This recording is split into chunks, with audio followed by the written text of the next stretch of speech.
காலையிலே எழுந்தவுடனேயே அவன் குளித்தாக வேண்டும். ஒரு நல்ல ஹிந்து. தினசரி குளிப்பதாலேயே ஆண்டவனுடைய அனுகிரகம் வந்துவிடுமா என்று கேட்பவர்கள் பலர். ஆண்டவனுடைய அனுகிரகம் வருகிறதோ இல்லையோ, புற உடம்பு சுத்தமாகிறது. புற உடம்பு குளிரும் போது அகமும் குளிர்கிறது. அகத்தை அடிக்கடி குளிர வைக்க உடம்பையும் குளிர வைக்க வேண்டியிருக்கிறது. குளிர்ந்த உடம்புக்குள்ளே ஆன்மா குளிர்ந்து நிற்கிறது. குளிர்ந்த ஆன்மாவுக்குள்ளே ஆண்டவன் சுடர்விட்டு பிரகாசிக்கிறார். நெற்றியிலே ஏன் விபூதி பூச வேண்டும் அல்லது திருமண் இட வேண்டும்? திருநீர் அல்லது திருமண் எதற்கு? சைவர்கள் திருநீர் பூசுகிறார்கள், வைணவர்கள் திருமண் இடுகிறார்கள். வார்த்தைகளை கவனியுங்கள். அது திருநீர், இது திருமண். கல்யாணம் ஆகாதவர்கள் இறந்து போனால் அவர்களுடைய உடலை பூமிக்குள்ளே புதைக்க வேண்டும் என்பது இந்துக்களுடைய விதி. கல்யாணம் ஆகி வாழ்ந்தவர்கள் இறந்தால் அவர்களுடைய உடலை எரிக்க வேண்டும் என்பது இந்துக்களுடைய விதி.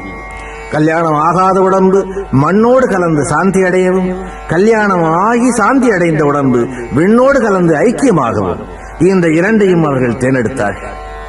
அந்த விபூதியை ஏன் பூசச் சொல்லுகிறார்கள்? திருநீரை.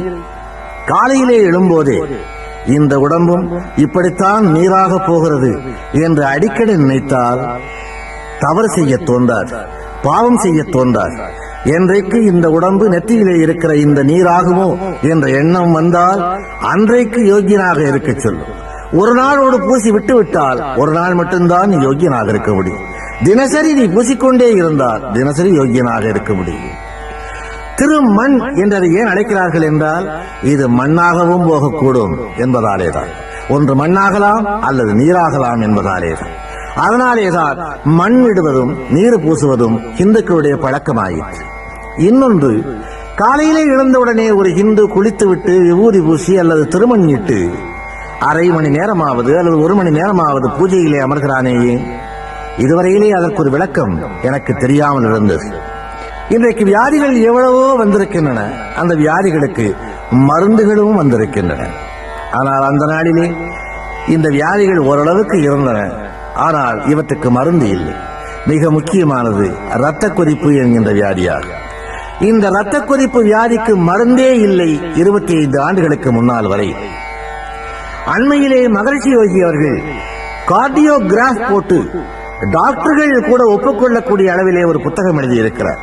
அதில் அவர் என்ன குறிப்பிடுகிறார் என்றால், ஏதாவது ஒரு பொருளை 20 நிமிஷ நேரம் அப்படியே வேறு சிந்தனை இல்லாமல், சபலம் இல்லாமல், சலனம் இல்லாமல் நீ சிந்தித்துக் கொண்டே இருந்தால் உன்னுடைய இரத்த கொதிப்பு இறங்கும், ஏறுகிற கொதிப்பு இறங்கும் என்று அவர் குறிப்பிட்டிருக்கிறார். இதற்கு ஏதாவது ஆதாரம் உண்டா என்று கேட்கிறீர்களா? நானே ஆதாரம். அந்த 20 நிமிஷமும் நீ ஆண்டவனைத்தான் நினைக்க வேண்டும் என்று நினைப்பதில்லை. உன் புத்தி குரங்கை நினைக்குமானால் அதை நினைக்கலாம், வேறு புத்தகத்தை நினைக்குமானால் அதை நினைக்கலாம். ஏதாவது ஒன்றைத்தான் அந்த 20 நிமிஷம் நினைக்க வேண்டும். அந்த ஒன்றையே பற்றி ஒன்றையே தொடர்ந்தால் அந்த 20 நிமிஷத்திற்குள் இரத்த கொதிப்பு இறங்கி விடுகிறது. அதனாலேதான் அந்த ஒன்று ஆண்டவனாக இருந்தால் கொதிப்பும் இறங்கும், கடைசி காலத்திற்கு புண்ணியமும் கிடைக்குமே என்று இந்துக்கள் தியானத்திலே அமர்கிறார்கள்.